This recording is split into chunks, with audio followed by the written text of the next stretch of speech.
So, hi everyone, and welcome. And thank you for being here.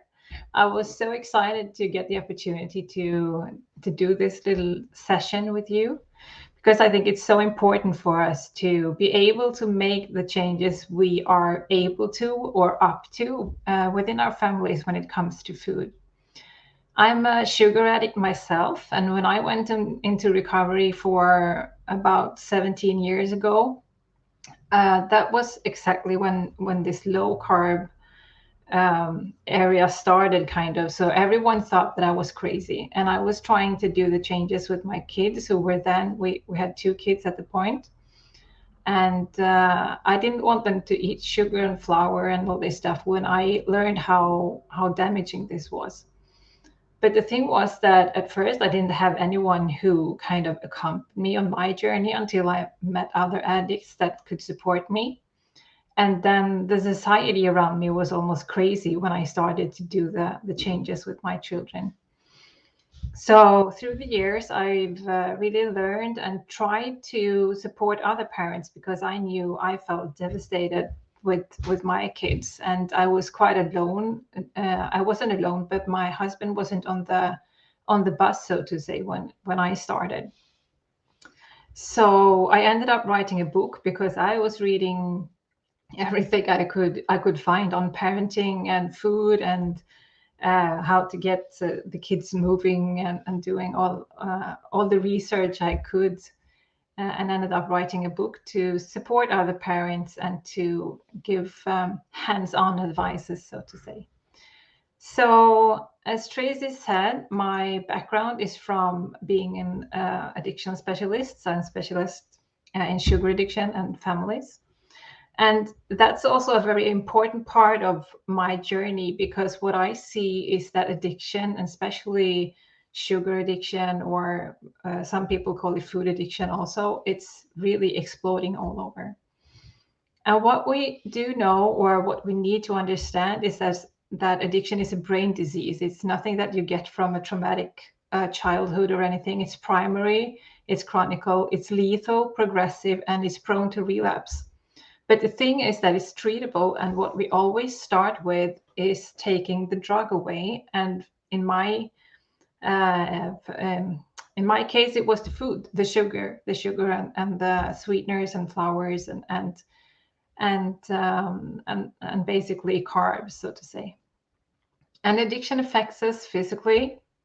And those examples that I've written, it's only one. There are so many other examples. But what we know is that it hampers brain development, and mentally, it puts us on risk for developing mental health issues. And emotionally, it hampers emotional development, and it makes us lose connection with oneself and others.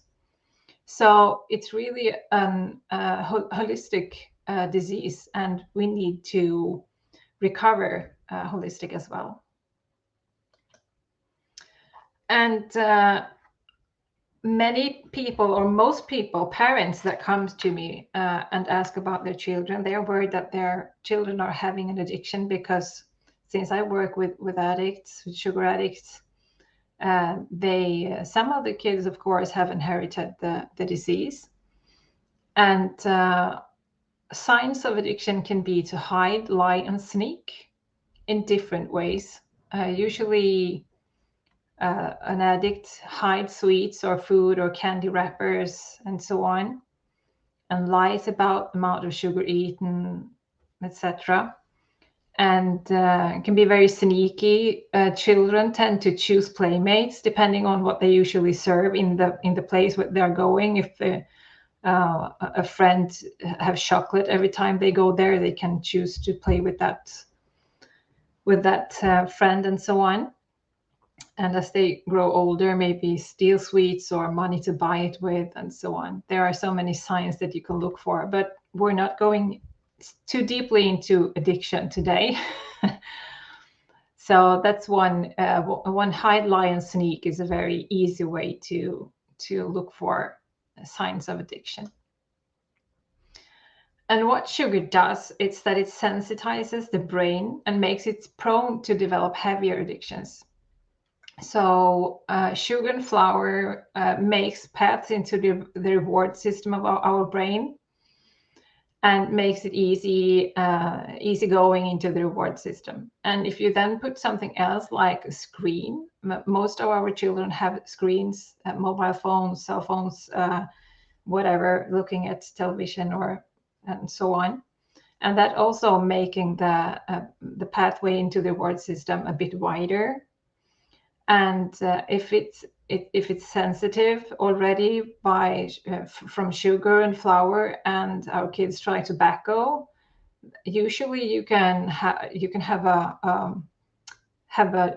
young person addicted to tobacco from smoking one cigarette if they have eaten a lot of sugar and flour before. And you can only imagine the vicious circle if you have all the sugar, flour, screen, tobacco, and then they try alcohol, and then they try something else. So I think this is very important knowledge, because so many people that I meet say that, well, a little piece of sugar, it's no problem, and you're just crazy not letting your kids having so much sugar and so on. But when I look at it from this angle, I think it's very, very important that my kids weren't able to shower in sugar and sweeteners and carbs like many of their friends did. So I think this is important knowledge for a parent, and later on also for the children when they get older and can understand what this can do to them. And one thing that I always talk about is that it's very important to diagnose. When I'm working with grown-up addicts, I'm not doing any kind of work until I know that I do have an addiction to work with, because that would be like I were trying to mend a broken leg and I wasn't a surgeon or whatever. I need to know that it's addiction that I'm working with. So I always start with doing an on-cope, and that's a screening. And if you have, that's 6 simple questions that you answer. And if you have 2 or more yes on that screening, then we always suggest to do a sugar. And a sugar is an interview that goes on for 1.5, maybe 2 hours, depending on the circumstances. And from that, we can diagnose and make a treatment plan. But the thing is that we don't have a diagnosed instrument for children under 18. So, or for children, that is persons under 18. We don't have any diagnosed instrument for children. So we're working on that, and hopefully it will be done in a couple of years. And also that sugar addiction will be an accepted disease that you can get help for when you have it, because at the moment, it's quite difficult to have help from wherever. I mean, to have support to do the changes in school or whatever. So, since we don't have the diagnose instrument, there is one thing that we can look for in our kids. This looks very funny. Didn't look like that when I was uploading it, but never mind. But if we do have a child or a person, whatever, that's eating a lot of sugars or carbs, that is, they can end up being insulin resistant. Insulin resistant. I'm not going into explaining that into detail. But as you see, if you're having an insulin resistance, you can be drained of energy. You can have weight problems, and that's overweight and underweight, diabetes, PCOS, dementia, depression, migraine, cancer, high blood pressure, mood swings, and fatty liver. And what we see now is that so many young children are having the non-alcoholic fatty liver, which comes from eating too much carbs and processed foods. So, I mean, even if we're not able to see an addiction in a child, we don't want them to develop any of these things. We don't want them to have diabetes or putting the ground or how shall I say, making them vulnerable for dementia later on. And absolutely not the fatty liver or all the mood swings that some young children have, and very many adults as well. So, I mean, even if we don't can diagnose with addiction, and maybe that's not important when they are small, we can talk about health. I mean, being healthy. How can I help my kids staying away from foods that can make them seriously ill and stay healthy in the future?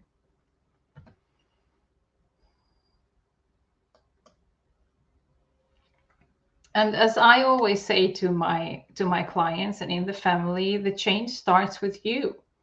Doesn't matter. I have many people coming to me, parents coming to me, asking me to kind of fix their children. What can you do to make them stop eating? Blah blah blah, whatever. And who is it in your household that wants to get off sugar? Are you walking the walk, or are you only talking the talk? Can you make your kids always abstain from sugars? And what is your most important no in relation to your kids regarding the foods? Is it that they shouldn't eat sweets ever, or is it that you don't want them to drink the sweet drinks, or what is it? What's your most important no? And does your children have any must-haves, things that they really can't abstain from? And if they do, can you find a healthier alternative? But going back to that, the change starts with you. That's so important. I've recently said no to a parent who wanted me to fix her children because she was an addict and she wasn't recovering. She didn't want to do the changes herself. She just wanted to make the changes with the kids. And also the other day I was at a meetup here in Sweden with other sugar addicts, and I had a woman coming up to me saying, you know, I contacted you a couple of years ago and you told me that I had to recover myself first before I did anything to my children. And of course you can do changes. It's but I don't think that they will last for long if you do changes and don't do it yourself. But she said to me anyway that you told me to start on my own recovery, and now I've been in recovery for 4 years, and now I'm making the changes with my children, and now I understand what you were telling me that day, even if I weren't too happy when you told me. And I was so pleased to see that, and now she's working to help other families as well. So that's really really wonderful to see, and also that the changes that she's making now is lasting. So I think that we need to walk the walk at the same time as we talk the talk. But these questions that I put up here is something to start with in a family. Who is it that wants to get off sugar in your family? And what is your decision or your goal? Is it your goal to never have your kids eating sugar, and or is it just to reduce sugar? Or I say sugar, but what I mean is all the sugar, sweeteners, flours, processed foods, etc., etc. It's easier to just say sugar than to do it all the way. But these are questions to start with, really very simple questions to ask yourself. And one thing that is so important to remember, that food is not love. There is a huge difference between what your children want and what he or she really, really needs. I mean, they can want an ice cream as much as they want, but is that really something that they need? It's a big, big difference between those two words. And for me, it was also almost kind of scary to understand that food isn't love, because to me it was such a tight connection. And I think it still is one of the big issues that I meet when I do work with families, because I mean, people celebrate, they go there for comfort, they go there for when they're bored, or lifting the spirits or whatever. I mean, for some people, food is everything, or sugar is everything. So to start with, it felt like I was depriving my children from something when I was saying no to um, sugars, or having a sandwich, or whatever. But it's important to remember this, that it isn't love. You can find other ways to express love, the huge love that you feel for your children. And as I said, I felt that I was depriving my children of stuff, but you are not depriving your child anything. What you need to think is that you add. We start with, always when I work with making the changes, the first basic changes, we start with adding good food before we take anything away. And it's also always animal based, because you have so many nutritional advantages from that. And I know you're going to learn more about that in in all these wonderful lectures you will have during this weekend. So I'm not going to dive into this either, but it's very, very important that you do have animal-based food, both for the environment and for nutrition for your kids and for yourself.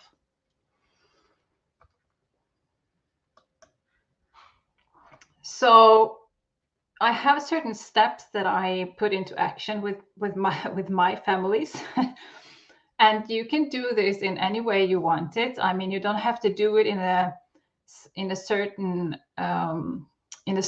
way, but there are steps that you need to take, and or that is good to take, and that you make them really, how shall I say, really into action, and feel that it's no big deal that it's happening.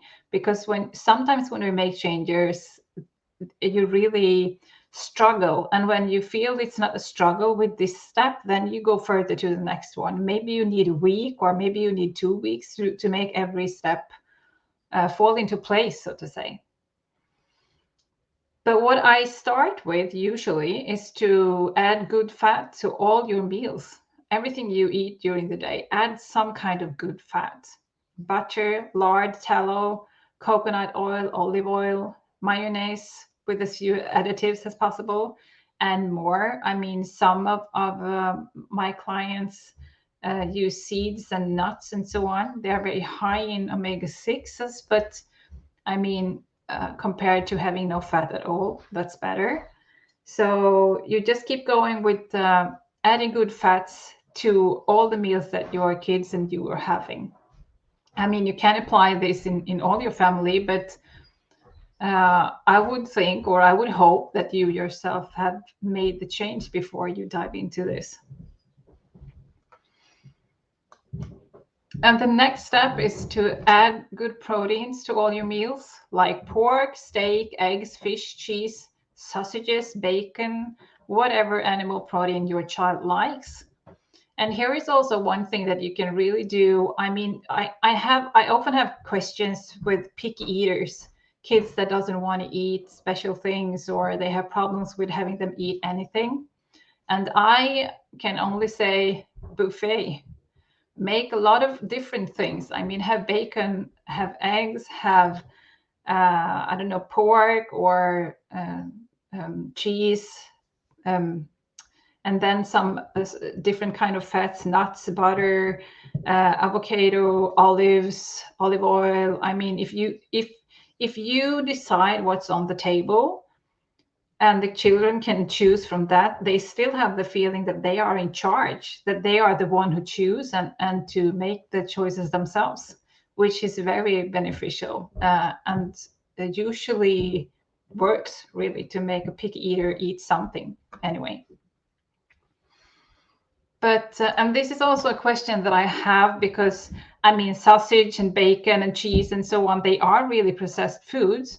But if we're going from on the scale eating pizza or going to outings, I mean, like McDonald's or whatever, and making progress into making the food better in your family, maybe you can't go from 1 to 0 or from 100 to 0 at once.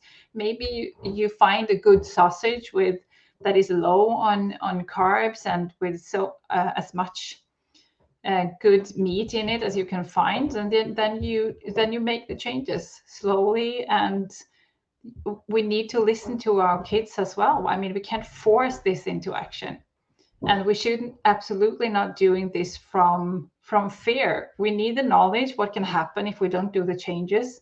But if we're doing this because we are so scared, I mean, if the fear is the driving feeling in this can be very hard and very it can be devastating, really, because that can really pull the trigger when it comes to having a disorder with the food. And I'm not talking about anorexia or anything like that, but having the unhealthy obsession that is an addiction. So we really need to be positive about the change and feel that this is a good thing that we're doing. We're not depriving our kids. We're doing this to make them happy and healthy in the end, even though sometimes we might struggle and then we need support from other parents. But when you have the good fat and the good protein in your meals, your kids will start to having a more stable blood sugar, and you most likely won't have the tantrums and the meltdowns as much as they used to be, because you have a more steady blood sugar level. And then it's easier to make other changes to go from that. Then we can start with, some people start with this, making 3 meals every day a habit, and make a decision about and if the snacks are needed. And this is to try to keep the blood sugar level as equal as possible.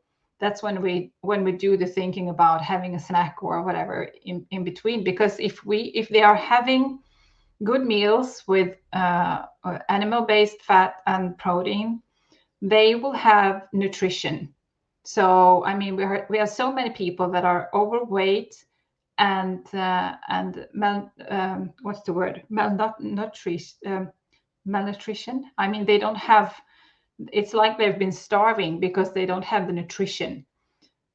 Even if they are overweight and having a lot of things to eat, they still don't have vitamins and minerals and so on. And that's not where we want to go. So, but I mean, if it's going to, if we're picking the kids up from school and we're going to any kind of activity, and then the hours between the meals are getting to distance. I mean, from 1 o'clock to 6 o'clock in the evening, maybe we need to put some good snacks in between. So, and that's also, of course, to be adapted to each family as far as they want to go. But some children really are grassers. They start with having a snack in the morning, and then they go snack during the whole day. So this can really be a struggle to make 3 meals every day a habit, and saying, okay, this is your breakfast, this is your lunch, this is your dinner. And if they come to you and ask for more, you can kindly ask them, what is it that you're feeling right now? Do you think you're having a craving for something, or are you really hungry? Do you think you might be thirsty, or is it some kind of feeling that's driving you? We can help them here to explore their emotional life and to learn how it feels in the body when you really are hungry or if you are thirsty. And that's also very important, because most people don't even know now. They just indulge something, breathe in the food, so to say. And when we have all those steps together, usually this comes along, but when we have put the first steps together, fat, protein, and making 3 meals a day, then we start to cut down or remove all sugars. And if you need to do it in steps, you do it in steps, because for some children, going cold turkey isn't really good. And when I'm working with adult addicts, I'm taking them off sugar at once, because that's another things. But here with children, I work more with like harm reduction, you could say. And also, I think it's very important. Many people that hesitate to contact me are afraid that I will say that your children shouldn't have any kind of sugar, but that isn't true. I mean, that would be the absolutely perfect way of doing it, of course. But who's perfect, and what kind of society do we live in? We need to adjust all the changes that we do to our family, to the culture we're living in, to the school they are going to, etc., etc. And also, one thing that I that I want to do is to help parents to be imperfect, to really understand that we are people who are doing the best we can. We need to, I mean, if it's a lot better to make any kind of change than to don't do any change at all. I mean, if we're at this at the place that I said before, eating pizzas, only McDonald's, or sandwiches. I mean, for me, it was only flour-based foods that I gave my kids. And going from that to, okay, having Saturday snacks and one slice of bread instead of the whole loaf. I mean, there are so many changes that you can do that benefits your children, and you don't have to be perfect to benefit your kids and to make them conscious about healthy eating. Because yeah, like I said, we don't want to make an unhealthy obsession about it either, really. So these are some examples that you can use if you want to start to reduce sugars in the family with your kids. If you have jam, you can mix it with fresh berries, and mix the sweetened yogurt with plain unflavored yogurt, and then you reduce the flavored one, and raise the amount of the plain or unflavored yogurt until they kind of more likely would choose to have the unsweetened with fresh berries. And if they're having a lot of sweet drinks, you can mix it or change it with sparkling water. And also, to set boundaries, you can have one slice of bread instead of the whole loaf, like I said. And if you're having one slice of bread, you are having a lot of butter on top and a lot of cheese or pork or bacon on the side or whatever. And if you're having candies, eat a good meal before and eat it after breakfast, and more. There are so many ways you can do this, and yeah, there are so many things and so many tricks you can use to make the changes to the adjustment to reducing or removing sugar. But these are some examples. And like I said, what is the more important of all? And that is to make some kind of change. You don't have to be perfect, but not do the change. I mean, to do the change is the most important thing you can do. So, I mean, because if you don't do the change, you will keep on living thinking I should have done, or whatever. But if you do something, you have done something and you've tried your best. I mean, that's all we can do, really. So don't be too hard on yourself, and to ask those questions that I put in the beginning, to see what kind of change do I want to do, and how far can I go? I mean, for me to start with, when I was the only one in the family who wanted to do the change, I did what I could do then. And then later on, when my family was on the on the bus, so to say, then we could make other changes and make it a little bit further. And when I finally had my kids coming to me saying, Mom, I feel real sick. I don't think that the things we were eating at grandma's house were really good for me. then I knew I had taught them something, that they could connect with the way they were feeling emotionally and physically. So this is really in steps, and it's a journey, just like it's recovering from sugar addiction or any kind of addiction. It's a journey. Our life is a journey, really, everything. But to make some kind of change, that's the most important of all. That's what I think. And remember, food is not love. We strive through progress, not perfection. Small changes are progress. And if totally sugar free is not an option, that's okay. You have to land on your level. I mean, what is your, like I said to start with, what is your absolutely no? I'm not giving my kids this. And what are your kids must have? That's the ask and listen. Ask your kids and listen to what their answers are. And one thing that I had to do, because like I said, my two oldest children, they kind of had to go into detox when I was reducing their sugars and sweeteners and everything. But my third child, she was born when I was in recovery, so she was sugar free, totally of sugar and carbs and everything until she was 4 years old.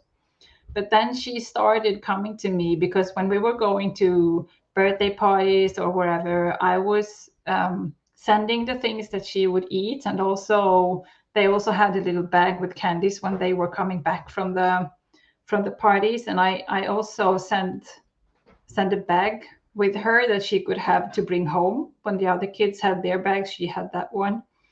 And at one occasion, she came to me and said, "Mom, you know, when I go to this birthday party, and I don't need a bag when I go home, really, because it feels so strange that I'm not eating like they are doing." And then I knew I had to listen to that and to adjust the way that I was working with this. So that's when I had to develop other strategies, making sure she had good things to eat before she went there. And she could have her bag, choose some kind of candy, and I was saving the rest, because here it's not like they're having one candy, they're having a huge bag. So she was picking something and I was saving the rest for years after because they were having so much.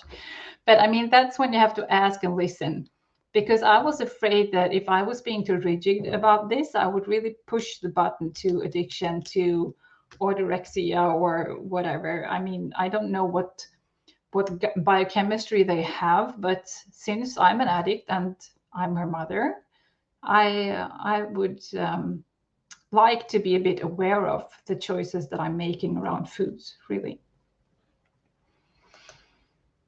So advices for you, the caretaker, to be able to do this is to start planning the food and plan time for rest and peace, because you won't be able to do this on the go all the time.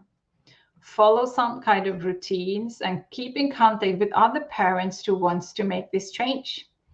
I've started a Facebook page, both in Swedish and in English, that's called Small Sugar Bombs. And at the moment, they're not really very active because it feels like people want recipes, and that's not my cup of tea. I want to support people and to come up with strategies and everything, but you can. So I would be so happy if people were sharing recipes, because then that would be great, because then I wouldn't have to do it. And the focus on, instead of focusing on the food or the sweets or whatever, focus on spending time together. What can we do? I mean, with all the months of time that I spent on eating, exercising, dieting, all the things that I had oceans of time when I went off sugars. And I mean, if I can focus even more on, I could do another hobby with all the time that I had, and then I can focus with spending time together with my family. And that's also taking time for some kind of exercise, and that doesn't have to be a huge workout. Take a slow, long walk, enjoy nature, maybe bring your kids or do it by yourself. And most important, I think it is to find a support group. if you're having an addiction, that's really crucial. You need support from somewhere. And also, I felt that the groups that I'm having with parents, and when we're supporting each other, the things that we can, the way we can borrow our friends' brains. I mean, if I'm having a situation, I can ask someone, "What would you do? What would you do?" And you can have so many solutions coming up. And that's absolutely wonderful. And I really, really strongly suggest to having a support group. And if you want to follow me, as you see, I'm Annica Strandberg-Schmidt all over the place. You just Google me and you can find me anywhere, really. So I really hope you found something useful from this. And I think Tracy will be back. I'm back. Oh, that was wonderful. Oh, good, you've taken that off. Awesome. I heard your dog. You got a big dog.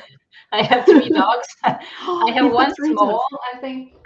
He's actually one of them. The black Oh, I see. dachshund is here. Yes. And someone was moving, doing something, and he had to Yes. tell me, yeah. That's all good. This is what happens, right? Real life. Yeah. But what a wonderful presentation. Absolutely loved it. Found it so fascinating. I've got lots of questions, and there's a few questions come through as well. From your perspective, I know it's hard because you can't see anything, but Go with the flow.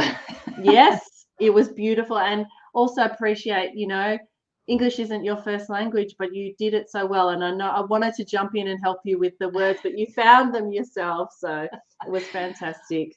Thank you. So it is interesting. I loved how you started with you have to start with you, because I do think sometimes we get too busy trying to change everything else and we really haven't done the work for ourselves. So I think that is such an important thing. And I have, I've got clients, you've got clients, your husband's not interested. You still got to be able to do what's right for you and have that courage to do the work. I mean, when you did this, must have taken tremendous amount of courage to push forward with it.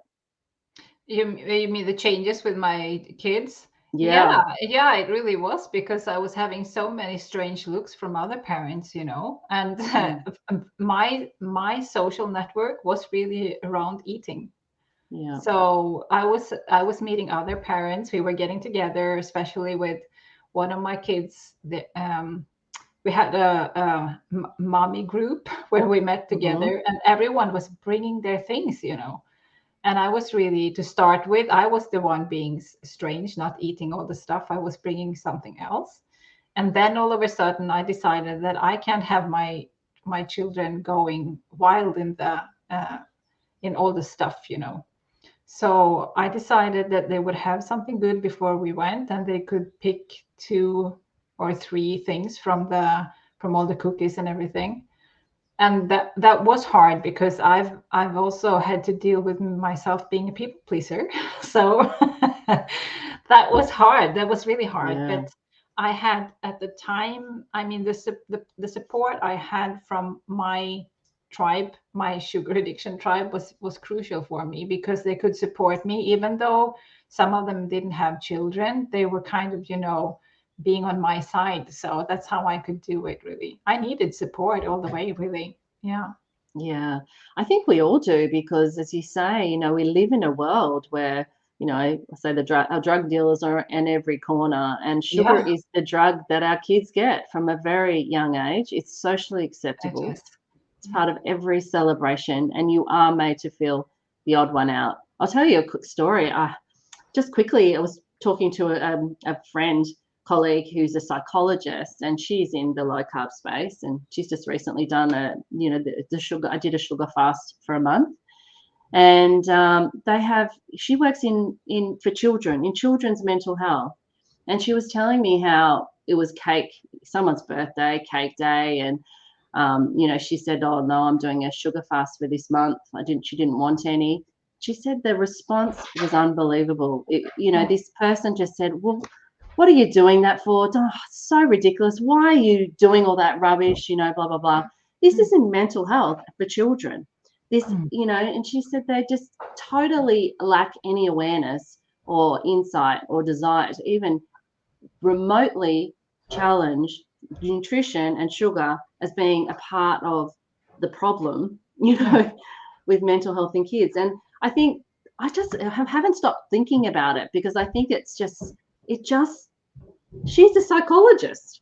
Yeah. That's what she's getting. So Yeah. this is what we're all up against, really. Yeah, and that's I think that's one of the things that scares me most, because I'm tending to, the things that I follow on social media, and uh, what I'm reading and what I'm looking for. It's all in this space of low carb and nutritional network or whatever. So when I meet something like this, what you describe, I'm kind of in awe that people still think it's okay. I mean, that it's doing no harm or whatever. I can't believe it. It's, to me, it's so, I don't know. I don't really know how to express it, because I'm in yeah, I don't know what to say, because it really, and it kind of scares me that, but I think it's denial. It's society in denial, really. Yeah, I Yeah. agree. I think, we're so addicted to it. And most people don't realize, and, they couldn't go a week. A lot of people couldn't go a week without it. I think Yeah. it is a big problem. And I think that's why we have to start with ourselves, and we have to get the support, all the things that you said. But, so many amazing, as Cassie said, adding in before taking away. What a great idea, interesting strategy. I'd never even thought of it that way. Adding in the fats and the proteins, which are satiating and brain, beautiful, coating, I like to think of them, love for the brain. And then looking at, reducing the sugars. It's she said, though, it's hard when you realize how bad the sugar is and how much you just want to stop it immediately. And I really resonate with that. I mean, I did it years ago, but you do, once it's like, Yeah. you want to do it all. Yeah, but I mean, if I'm doing, I think it kind of comes automatically when you start adding. I think you consciously or unconsciously start to reduce the amount of sugar. But I think it's very important to not dive into it and do it all at once. Even if you do, I mean, these suggestions that I made, or the steps that I'm taking, they're not rules. You really just should adapt them to your family and the way you're living and so on. And it's no danger in starting reducing the sugar, but the focus should really start with having nutrition in first before you do the changes, because that would be much more easier when you have the blood sugars leveled and nutrition. And I really love what you said about love for your brain when you give the brain good nutrition. It's really crucial. Yeah. Yeah, that's how I see it. That's how I talk to my kids about it. When I'm giving them all that food, we talk about how the brain is just so happy because you're coating it with It's joy and love. wonderful. It's wonderful. Yeah. Another question has been, when you talk about making slow changes slowly, how slow is too slow? I guess it's a very individual thing, really, isn't it? It's very individual, but when I do it with my family groups, I I mean, one step at a week. But like I said, some families need 1 week, some need 2 weeks, but I do one step every week, and we dive into that and see problem Okay. solving and making this kind of changes. And I think it should be really settled before you dive into the next one. But I also think, I mean, if you do have the steps, I think that it will kind of blend and mix together, and it will come kind of naturally. But I would say at least 1 week to start with every step, because if you're doing all these things at once in a time, it will be too much, and you will end up with doing nothing. Really. Yeah. Yeah. Yeah, exactly. Well, it's really a comment, but I think it's something that we'll all sort of resonate with. But my boys are 34 and 27. I wish I had this knowledge back then. I mean, yeah, Yeah. don't we Yeah. all? But I mean, that's what I felt. When I started my journey, like I said, my kids were 3 and 2 and 5. I think 2 and 4. Yeah, they were small, and I'm happy that I got the knowledge when they were young, or really small children. But I mean, there are so many things that we learn, and I think the most important thing is that to live the change, because even if the kids are old now, grown up, they can still see the changes that you make in your own life and make you being healthy and thrive, and we still impact our children even though they are getting older, really. Even if Yeah, we think we don't, we do. We really yeah, do. I agree. I agree.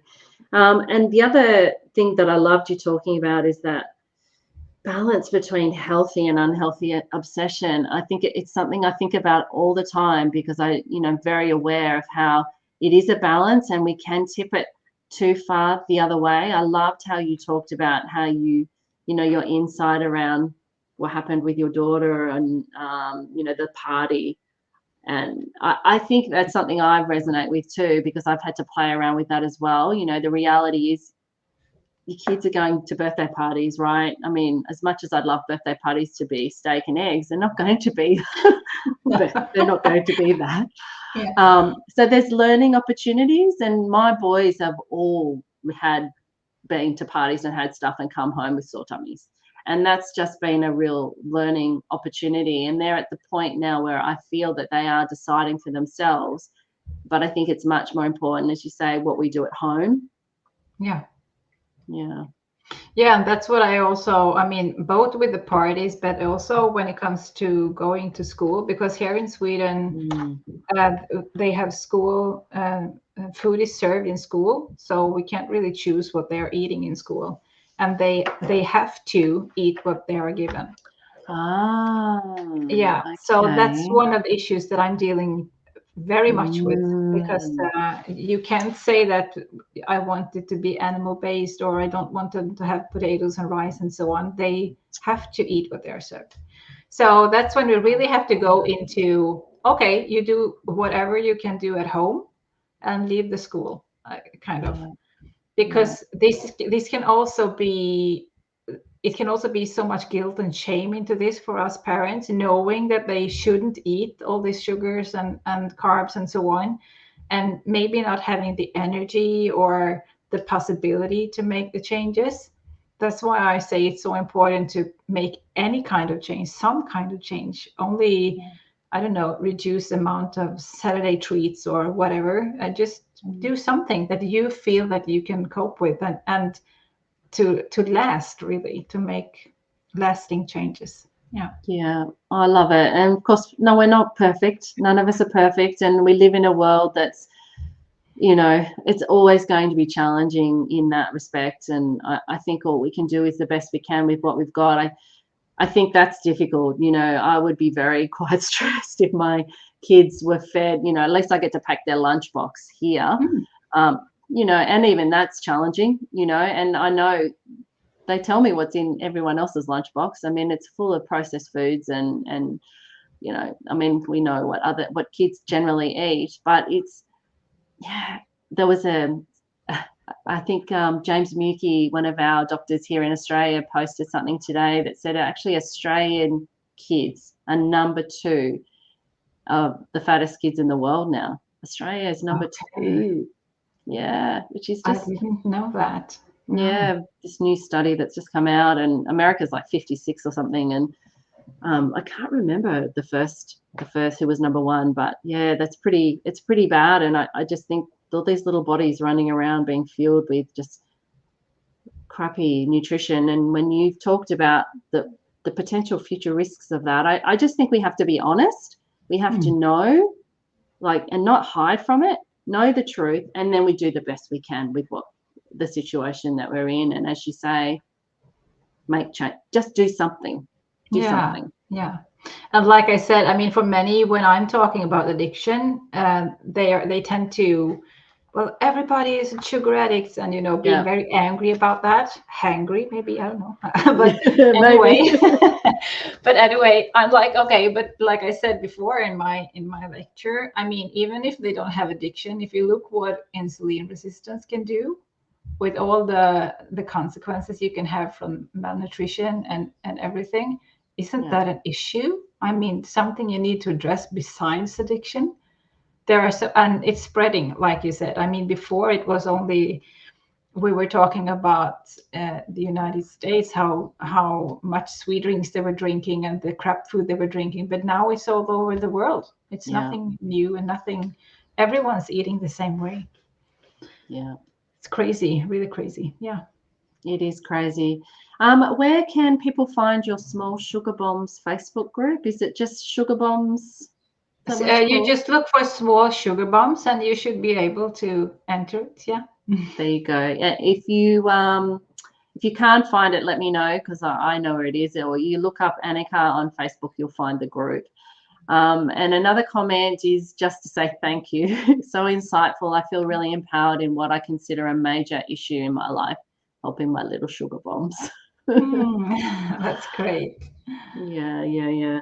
Well, I would just love you to share any final thoughts or insights or just comments that you'd like to share with everyone before I let you go. Well, I'm just happy to hear that someone's got something from this, because that's what I really want to do. Like I said, to reduce shame and guilt, and to empower parents to make any kind of change.